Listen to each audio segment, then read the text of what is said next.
The carriage stopped at the gates of Wenlock House, just as the bells struck 4, and Helena Marsh stepped down onto a gravel drive that someone had recently raked. The footman who took her trunk had already been waiting 20 minutes. She could see it in the way he held his coat closed against the November wind. The housekeeper appeared at the top of the steps before Helena had even reached the door. Everything was prepared. Everything was expected. And in the inside pocket of Helena's traveling cloak, there was a contract signed in the Duke's own hand.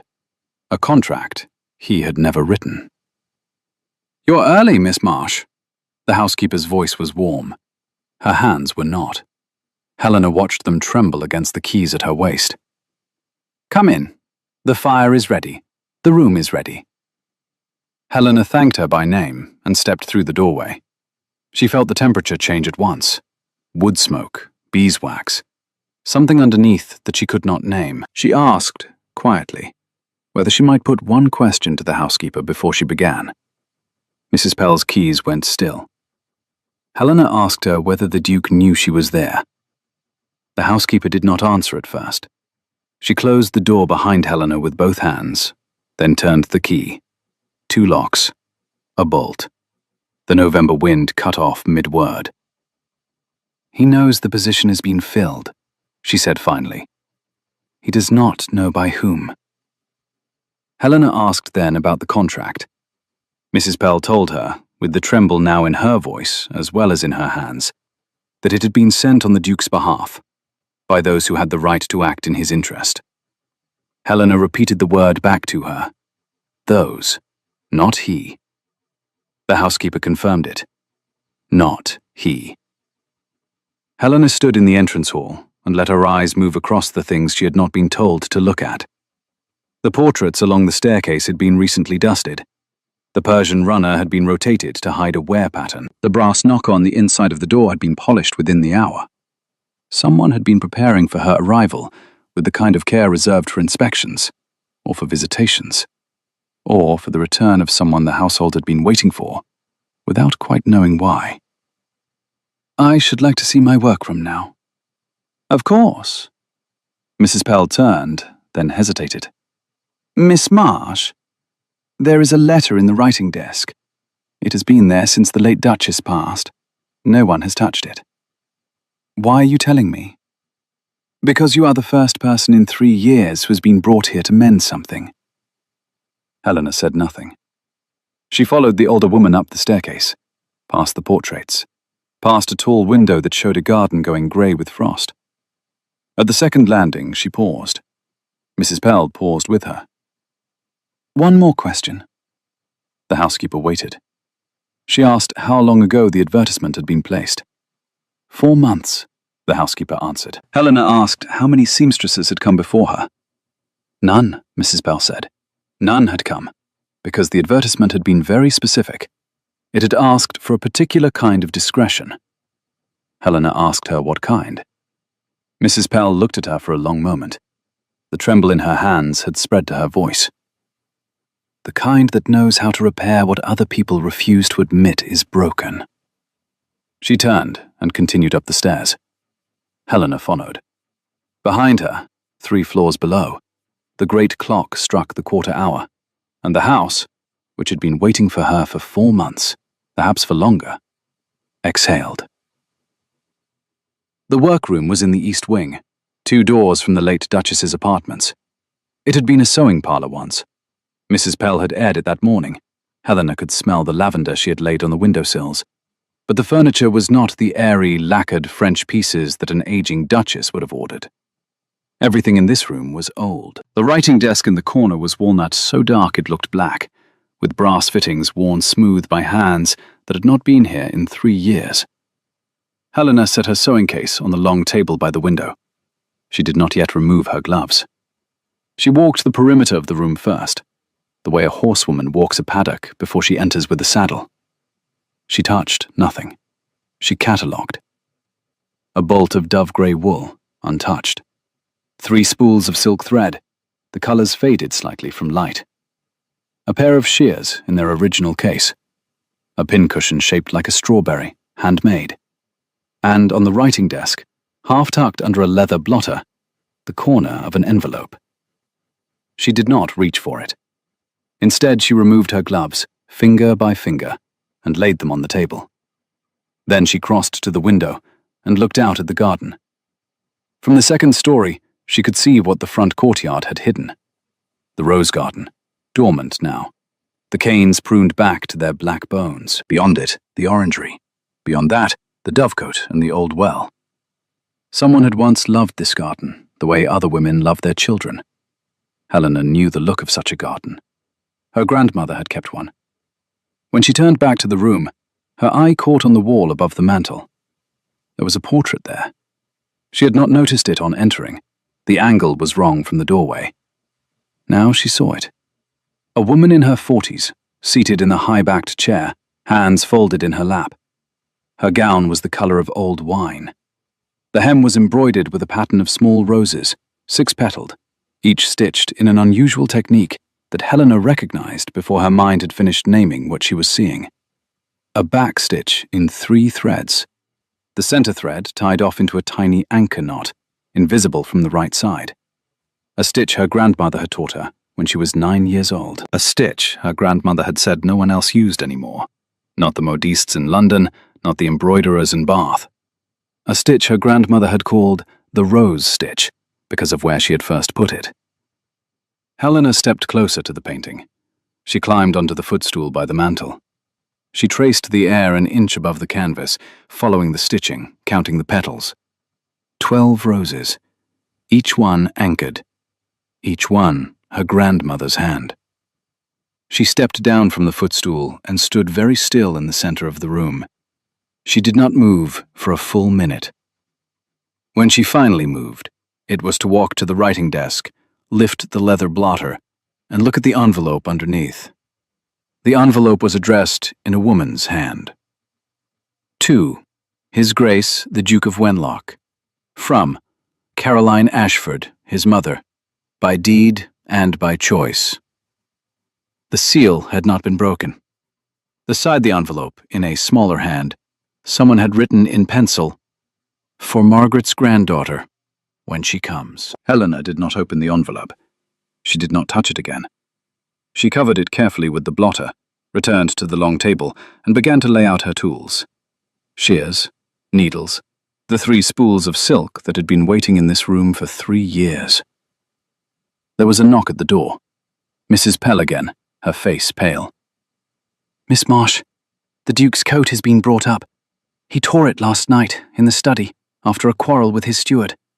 It was his stepmother's gift to him. He has worn it every day for 9 years. Helena did not turn from the table.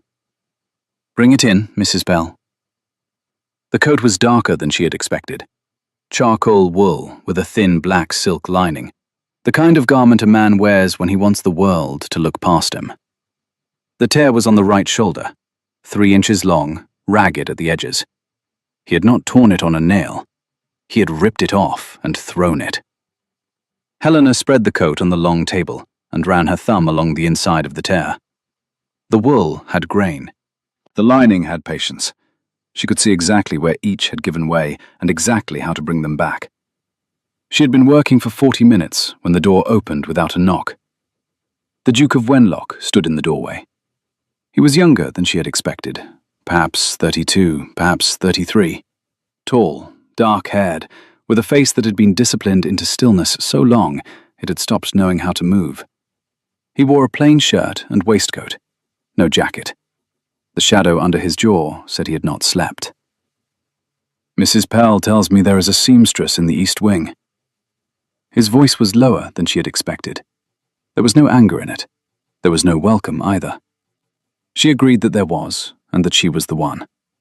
He told her, in the same level voice, that he had not engaged a seamstress, and she answered that she was aware of that. He did not move from the doorway. His eyes went to the coat on the table, to the open tear, to her hands holding the lining flat with 2 fingers. Something in his face shifted by a millimeter and went still again. He told her, quietly, that the coat was his. She told him, quietly, that she knew. He asked who had told her to mend it. She said that no one had, that it had simply been brought up to her by Mrs. Pell. He observed that she had begun without asking his permission. Helena set down the needle she had not yet threaded. She turned her body to face him fully, but she did not move from her place at the table. She had learned from her grandmother that the most dangerous thing a woman could do in a powerful man's house was to try to fill the room with her body. Stillness was its own kind of authority. "Your Grace, I will stop if you wish.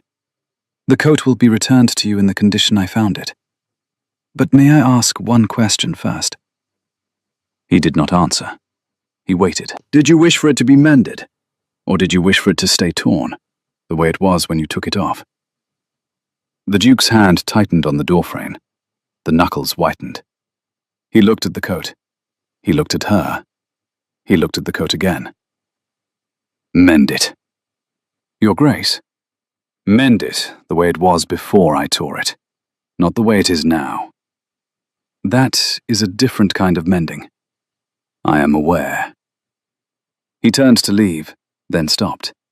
Without looking back, "When you have finished, bring it to my study, not to my valet, to me. I will tell you whether you have understood." The door closed behind him. Helena stood still for a moment. Then she lifted the coat closer to the lamp and bent over the tear. She did not begin with the wool. She began with the lining. 3 small back stitches in black silk thread, each one anchored with the knot her grandmother had taught her. The rose stitch, hidden inside a coat the Duke had been wearing for 9 years. She worked for 90 minutes. When she was finished, the tear was gone. There was no scar, no thicker patch, no sign that the wool had ever given way. She held the coat up to the light. She turned it slowly, looking for the weakness. She did not find it. She did not bring the coat to the study that night. She brought it to him at 9:30 the next morning, when the house was alive with the sounds of breakfast trays and footmen on stairs. The Duke was at his desk, writing. He set down his pen as she came in. "Lay it across the chair." She did. She did not leave. He stood, came around the desk, and lifted the coat from the chair. His hands moved over it the way a horseman runs his hand down a strange horse's flank, checking, listening, waiting for the muscle to flinch. When he reached the right shoulder, he stopped. He turned the coat in his hands. He held it up to the morning light from the tall window. He observed aloud that there was no tear, and she confirmed quietly that there was not. He observed that there was no patch either, and she confirmed this also. He held the coat to the light a 3rd time, close to his face, then away, then close again, the way a man examines a thing he expects to find a flaw in and refuses to admit he is hoping not to. "How did you do this?" "With the same kind of stitch the original maker used, Your Grace, and the same kind of thread." "How could you possibly know what kind of stitch the original maker used?" "Because I recognized her work, Your Grace. The coat was made by a woman who used the same back stitch on her hidden seams that she used on her embroidery. I saw it on the lady in the painting in my workroom. I learned the stitch from my grandmother, who taught it to her." The Duke went very still. He did not look at Helena. He looked at the coat. After a long moment, he said, almost too quietly to be heard, "That is not possible." "Why not, Your Grace?" "Because the woman in the painting has been gone for 3 years, and the coat was a gift to me from my stepmother on the day I turned 23. She made it herself." "Yes, Your Grace." "Yes," he repeated. The single word seemed to cost him something. He walked back to his desk and sat down. He did not put the coat on. He folded it carefully and laid it across the back of a second chair, the way one lays an honored thing. "Miss Marsh." "Your Grace." "Why did you say nothing when you arrived? Why did you let Mrs. Pell believe I had hired you? Why did you not tell me at once that you knew this house, knew its embroidery, knew—" "Because I did not know if I should be afraid of you, Your Grace. And I did not know if you should be afraid of me." He almost smiled. It did not reach his mouth. It moved through his eyes for half a heartbeat, and was gone. "Have you decided?" "Not yet." "When you decide, Miss Marsh, Will you tell me?" "I will, Your Grace." She turned to leave. At the door she paused. There was a stack of books on the side table. 3 of them, leather bindings cracked, spines split, gilt rubbed away to bare board. She had noticed them the day before. She noticed them again now. She said his name. He answered with hers. She told him, quietly, that she should like to take the 3 books on his side table to her workroom. He asked her why. She said it was because they were also torn. He looked at the books. He looked at her. He told her to take them. She gathered the 3 books in her arms and left the study.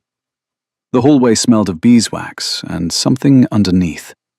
The same something she had not been able to name when she arrived. Now, walking back to the East Wing with the late Duchess's old volumes against her chest, she could name it. It was the smell of a house where someone had been waiting for help and had stopped expecting it to come. She rebound the books over the next 2 days. The first was a book of poetry. The second was a book of household receipts in the late Duchess's hand. The third was a ledger. The ledger was not what she had expected. It was not a book of accounts in the formal sense.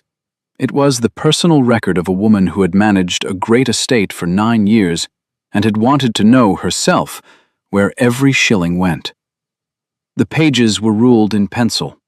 The columns were hand-drawn. The handwriting was the same hand that had addressed the unopened letter in the writing desk. Helena did not intend to read it. She intended only to repair the binding and the 7 pages where the threads had pulled loose. But the page she picked up first was the one that had broken away cleanest, and her eye fell on a column of numbers in the middle of it.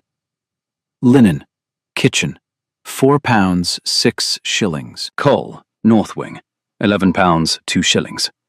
Stipend, garden boy, £1 4 shillings. Repair of dovecote roof, £18. She read down the column. She read down the next column.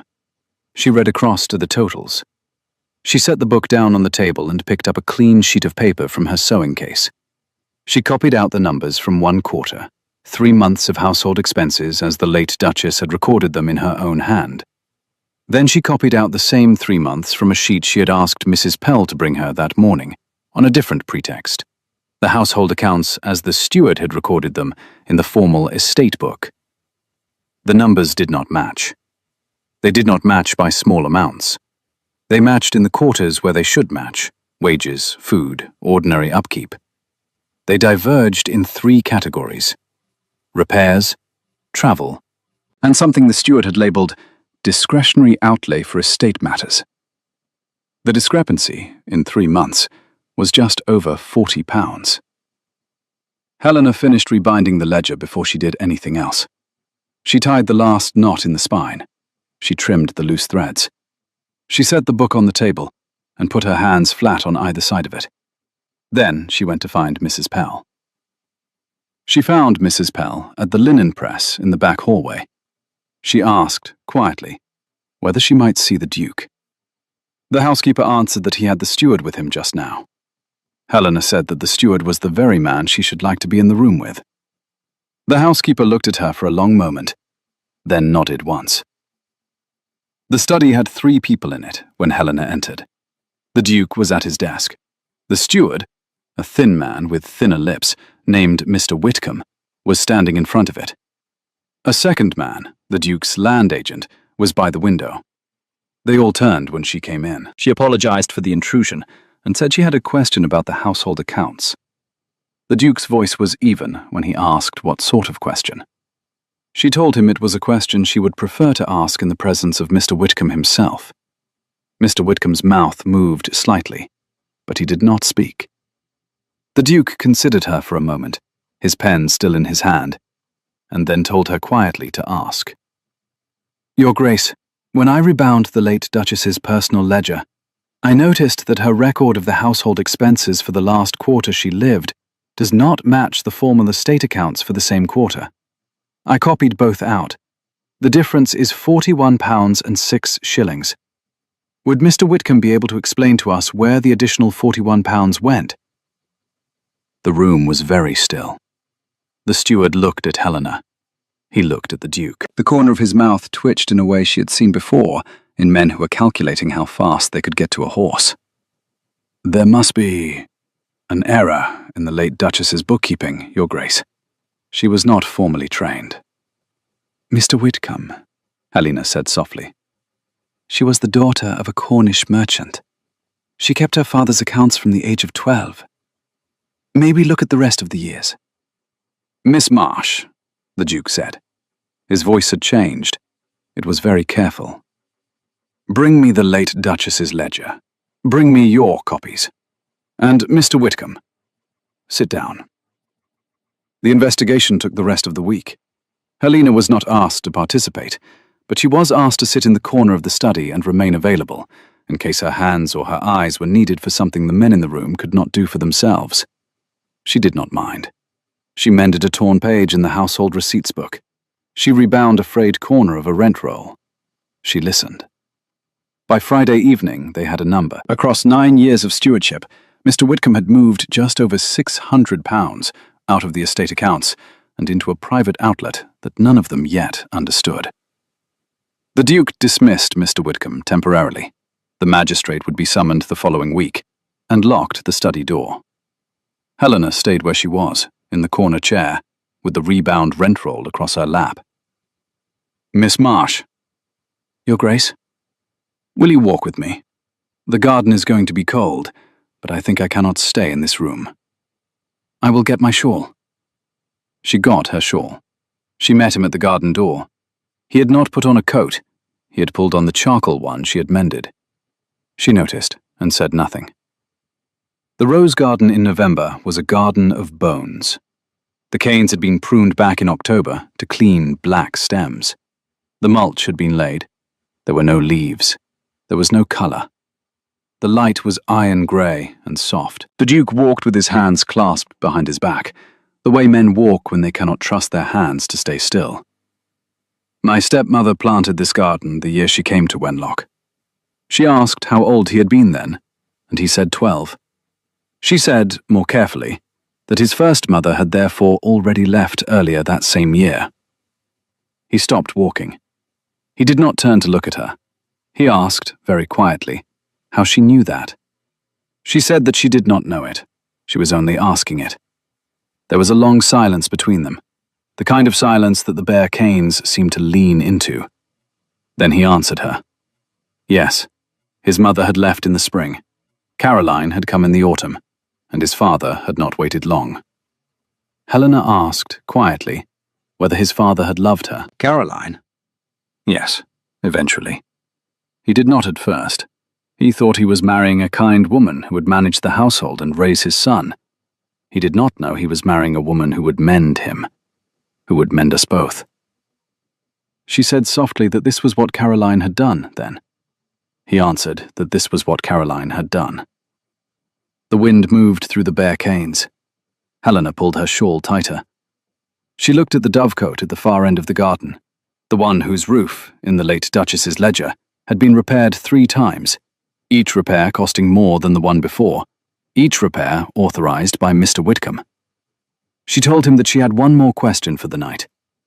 He answered, with the smallest smile she had yet seen on him, that she had already asked many. She said this would be the last for tonight. He told her, with his hands still clasped behind his back, to ask it. She asked him why his mother had left. The Duke was silent for a long time. The garden grew darker around them. When he spoke, his voice was quieter than the wind. I do not know, Miss Marsh. She did not say. She left a note. The note said she was going where she could breathe. It did not say where that was. It did not say whether breathing was something she had stopped doing in our house. I have been a man for 20 years, Miss Marsh, and I still do not know whether I was the reason she could not breathe. Children are never the reason their mothers leave, Your Grace. He asked, very quietly, how she knew. She told him about her grandmother, about a woman who had been left by her own mother as a child, and had spent 50 years thinking she was the cause of it. He asked how the older woman had finally found out otherwise. Helena said that her grandmother had not, on her own, ever found out. She had told her grandmother herself, the day before her grandmother passed, and her grandmother had finally believed it, because Helena had not looked away from her once while she said it. The Duke's hand came up to his face. He did not weep. He simply pressed the heel of his hand against his eye for a long moment, and then lowered it, and they walked back to the house together in silence. The storm came on a Tuesday and lasted 3 days. The roads from the village were impassable by Wednesday morning. The post did not come. The magistrate did not come. Mr. Whitcomb, who had been ordered to remain on the estate until his case could be heard, did not even attempt to leave the steward's cottage. The household drew in on itself, the way households do in winter weather. Fires lit in rooms that were normally cold, doors closed against draughts, footsteps quieter on the stairs. Helena worked in her room until the wind drove a draught up through her window sill that made the candles gutter. Then she gathered her sewing case and her current project, a torn page in the household receipts book, and went to the library. The library was warm. The fire had been built up. The Duke was in the wing chair by the hearth with a book open in his lap that he was not reading. He looked up when she came in. He looked up at her by name as she came in. She said only that her workroom had gone cold, and that she had come down to find a fire. He told her, with the smallest movement of his hand toward the chair across from him, that she did not need forgiveness for being warm, and that she should sit. She sat in the chair opposite him, on the other side of the fire. She set her sewing case on the small table between them. She opened the receipts book, took out her finest needle, and began the kind of paper mending that her grandmother had taught her. Silk thread thinner than a hair, stitches so small they vanished against the page. For a long time the only sounds were the fire and the wind. Miss Marsh, Your Grace, I wish to tell you something about my mother. I have not told it to anyone. I have not been able to. She lowered the needle. She did not look at him directly. Steele Rose understood that some things can only be said into a fire. I am listening. She left in May. The morning she left, she came to my room before dawn. I was 12. I was still asleep. She sat on the edge of my bed and put her hand on my hair. I half woke. I saw her in the dim. She said, Henry, I want you to remember that you were the kindest person in this house. Then she kissed my forehead and went out, and I went back to sleep.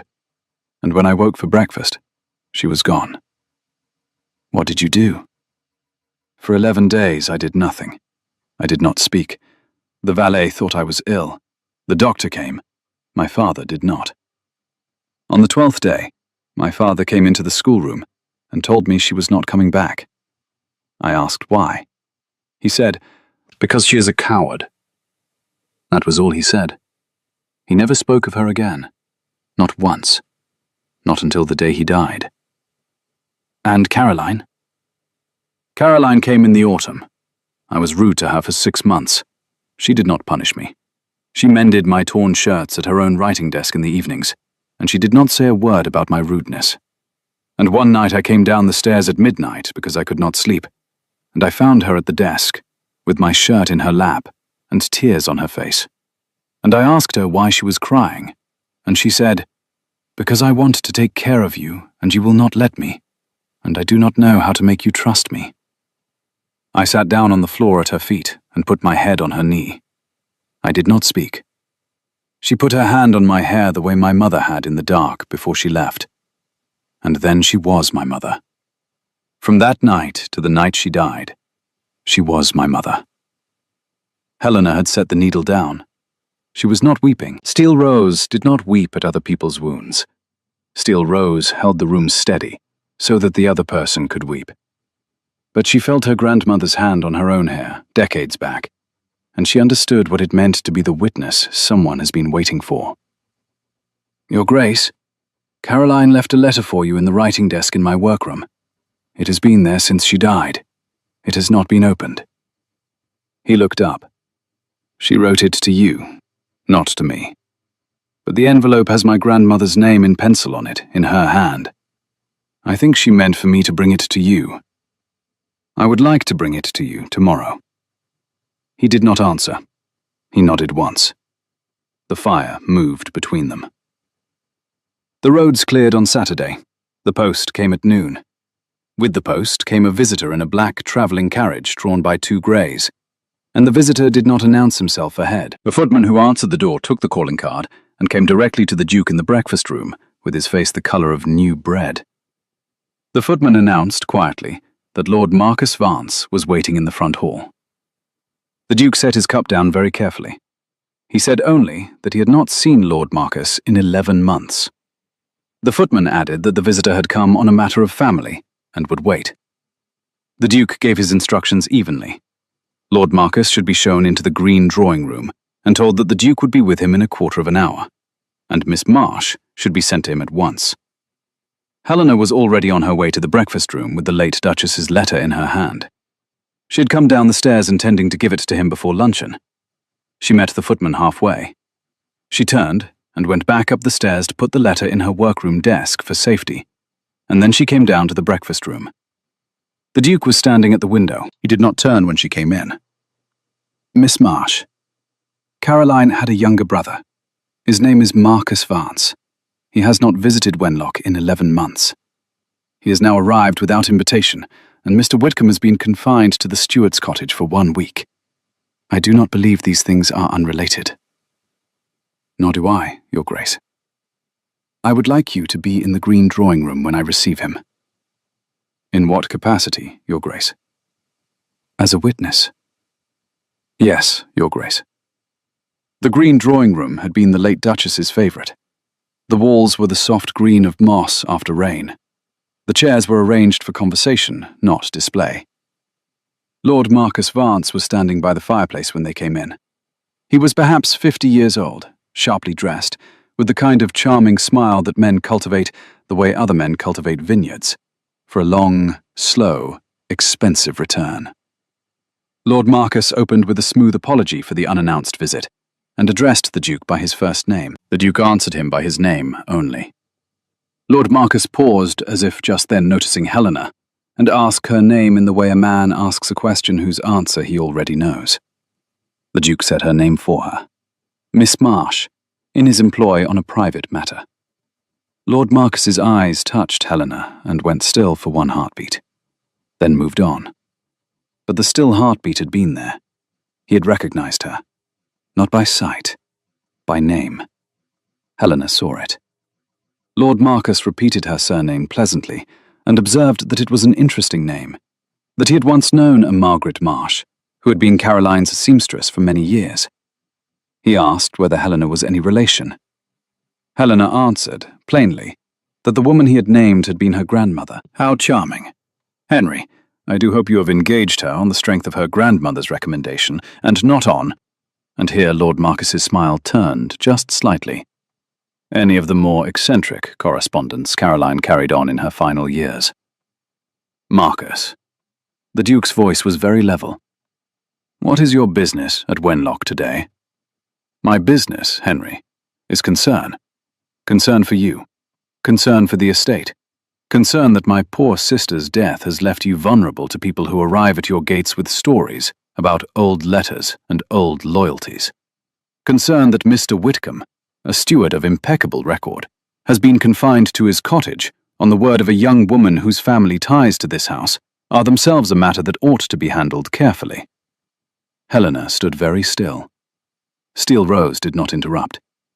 Steel Rose let the other person reveal his own shape, sentence by sentence, until the shape was undeniable. "Mr. Whitcomb has been confined," the Duke said, "on the strength of a discrepancy in the household ledgers.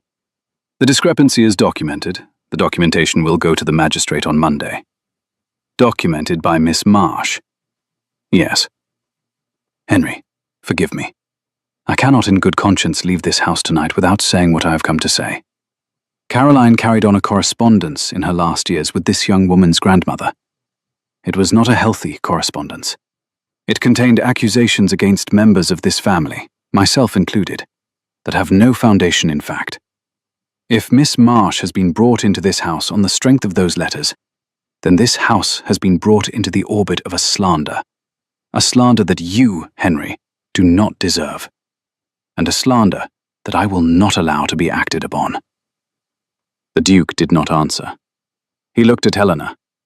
Helena, who had been standing very still by the window, moved for the first time since entering the room. She walked to the small writing desk in the corner of the green drawing room and laid down a leather portfolio.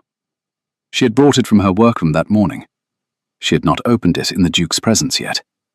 She opened it now. "Lord Marcus?" "Miss Marsh." "You said my grandmother's letters to your sister contained accusations against you that had no foundation in fact." "That is what I said." "Then you have read them?" A short pause. "I have heard of them." "From whom, my lord?" "Miss Marsh, I do not believe I am the one who is being interrogated in this room." "You are not being interrogated, my lord. You are being asked to clarify a single point. From whom did you hear of letters between my grandmother and the late Duchess that you describe as containing baseless accusations against you?" He did not answer. "My lord, I will tell you what is in the leather portfolio on this desk. It contains 9 years of household ledgers, not the formal ledgers Mr. Whitcomb kept, but the personal ledgers the late Duchess kept in her own hand. They were sent to my grandmother, 4 pages at a time, every quarter, for 9 years. My grandmother kept them in a wooden box under her bed. She did not show them to me until the week before she died. She made me promise that if I were ever called to Wenlock, I would bring them with me." She lifted the top sheet from the portfolio, then the next, then the next. "On this page, in 1818, Mr. Whitcomb authorized a payment of £41 for repairs to the Dovecote roof. The Dovecote roof, my lord, has not been repaired since 1812. I asked the gardener this morning. He has been at Wenlock 30 years. He showed me the original tiles. Miss, on this page, in 1820, Mr. Whitcomb authorized £86 for the purchase of a horse for the home farm. The horse was never delivered. The home farm records show the same draft team in 1820 as in 1819. I asked the head groom yesterday. Miss Marsh, on this page, in 1822, Mr. Whitcomb authorized £112 for travel expenses related to estate business in Bath. The Duke," and here she did not look at the Duke, but she felt him standing very still behind her, "did not travel to Bath in 1822. I checked the carriage logs and the travelling trunk inventories this morning." She set the pages down. She turned to face Lord Marcus. "My lord, the reason my grandmother kept these ledgers under her bed for 9 years is that the late Duchess told her, in writing, that the money was being taken by Mr. Whitcomb at the request of someone else in the family. That someone, my lord, was you. Not because Caroline guessed it, because you wrote her a letter in 1815 asking her to authorize the first payment. Caroline kept that letter. My grandmother had a copy of it. The copy is in this portfolio."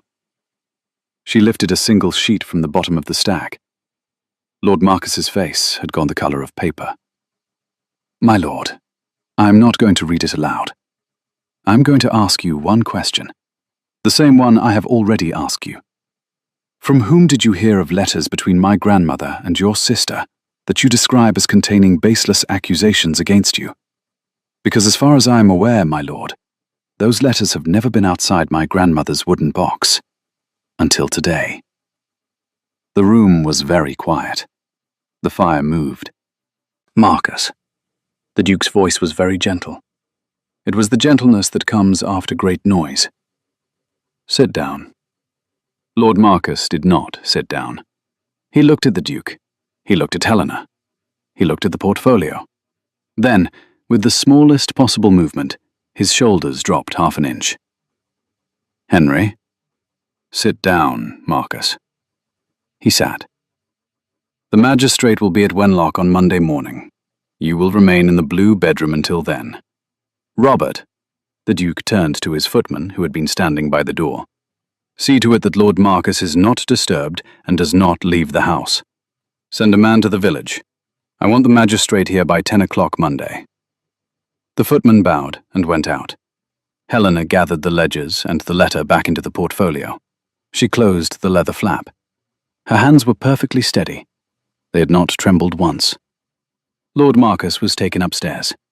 The footman closed the door of the blue bedroom and locked it. The household, which had been holding its breath since the carriage with the 2 greys had come up the drive, exhaled in soft, small ways. A kettle put on, a fire poked, a window opened a fraction to clear the morning's tension out of a room. The Duke and Helena were left alone in the green drawing room. He stood by the window for a long time. She stood by the writing desk with the closed portfolio in her hands. Neither of them moved. "Miss Marsh, Your Grace, you have known about Mr. Whitcomb since the day you arrived." "I suspected something was wrong when I rebound the late Duchess's personal ledger and saw the discrepancy. I did not know the full pattern until I had laid the Duchess's pages beside the formal estate book this week. I have known the truth, in its full shape, for 2 days." "You did not tell me."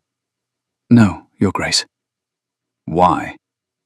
"Because I had not yet decided whether you would be frightened of me, or grateful to me, or angry that I had been brought into your house under a false employment. And because I had not yet given you the letter." She lifted the leather portfolio. From inside it, she took the unopened envelope she had carried down from her workroom that morning. The envelope with the late Duchess's writing on the front, and her grandmother's name in pencil on the back. "This is the letter Caroline wrote to you. It has been in the writing desk in my workroom since she died. I would like you to open it now, Your Grace, and I would like to be in the room with you when you do." He took the envelope. He looked at the seal. He looked at the pencil note on the back. His hand did not shake until he broke the seal. The letter was 3 pages. He read it in silence. He read it very slowly. When he finished, he set the pages on the writing desk and pressed the heel of his hand against his closed eye for a long moment. "Miss Marsh." "Your Grace?" "My stepmother wrote to your grandmother in the year she was first ill. She asked your grandmother to send her granddaughter to Wenlock, not as a seamstress, but as a witness. She wrote, 'He will need someone who can see what is broken without being told it is broken. Someone whose hands have been taught the same lessons mine were. Someone who will not be afraid of the silence in his rooms.' She asked your grandmother to wait. She did not want it to happen too soon. She wanted the grief to find its own shape first." "Yes, Your Grace." She also wrote, Miss Marsh, she wrote, that she believed her own brother had been bleeding the estate for years, and that she was afraid I did not see it. She asked your grandmother's granddaughter to come because, in her words, only a witness from outside the house could see what those of us inside had stopped being able to see." "Yes, Your Grace." She wrote that she loved me. She wrote, Miss Marsh, she wrote that on the day she met me, when I was 12, I had been the kindest person in the house, and that this had not changed in 20 years, and that this was the thing about me she had been most proud of mothering. He stopped. He turned away from her. He stood with his back to the room, and his hand braced against the windowsill. And he wept very quietly for perhaps 2 minutes. The kind of weeping that men do when they have spent 20 years not allowing themselves to weep, and the body has finally insisted. Helena did not move from the writing desk. She watched the back of his shoulders. She did not speak. When he had finished, he turned back to her. His face was wet, but his voice was steady. "Miss Marsh, I love you." "Your Grace." "I am aware that I have said it too soon, and in the wrong room and on the wrong day. I am aware. I am saying it anyway because if I do not say it now, in this room, with the letter on the table, I will spend another 20 years not saying it. I am not willing to be that man anymore." Helena looked at him for a long moment. She set the leather portfolio on the desk. "Then prove it, Your Grace." "How?" "Stay. In this house. Stop hiding in your study. Let me mend the rest of what your stepmother asked me to mend. Let me bring back your mother's name into your house, even if it is only her name, even if we never know where she went. Let me set a place for her at the table on her birthday. and not have it be a thing that breaks you. And then ask me to stay too. After that, not before. Will you stay, Miss Marsh, after that? Ask me on the day, Your Grace. Not before. He nodded. He did not smile. He did something better. He picked up the letter from the desk, folded it carefully, and set it on the mantelpiece, where the light from the green drawing-room window would touch it every morning at the same hour. A year passed. The magistrate's case against Mr. Whitcomb was concluded in March. The case against Lord Marcus Vance was concluded in May. The estate received from the courts a sum that did not equal what had been taken, but that closed the wound enough for the Dovecote roof to be repaired in earnest, the home farm to receive its long-promised draft horse, and the library to be reshelved in the order the late Duchess had drawn up in her last living winter. In April, the Duke wrote a letter, for the first time in 20 years, to the parish where his mother had been raised. He did not yet know whether she was alive. The letter was returned in June, with a note from a young curate who had taken it to an elderly woman in a fishing village 2 parishes over and read it aloud to her. The elderly woman had wept. She had asked the curate to write back. She had been afraid to come home for 20 years because she had believed her son hated her. She had been wrong. She would come, if her son would have her, in the spring of the following year. In July, the Duke proposed to Helena Marsh in the rose garden, beside the canes that were now in full bloom, and Helena said yes.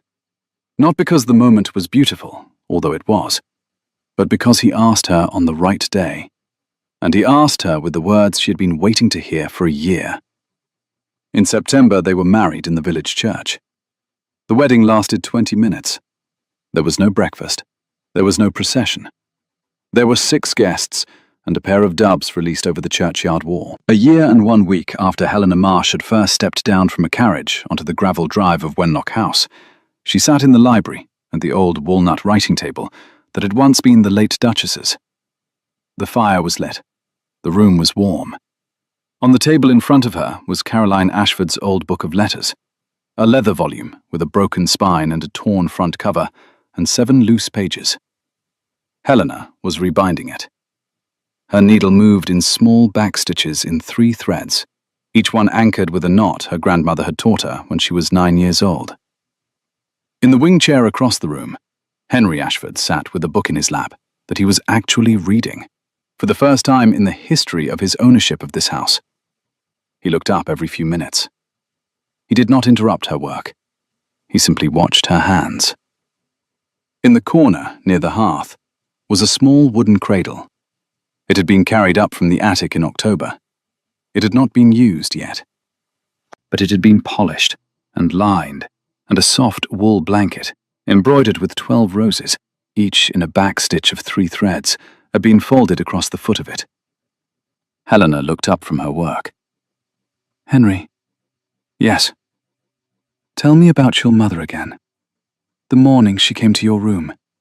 I want to remember all of it, so that when she comes home in the spring, I will know how to put my hand on her shoulder." He set the book down. He came to the writing table. He pulled a second chair across the rug and sat down beside her.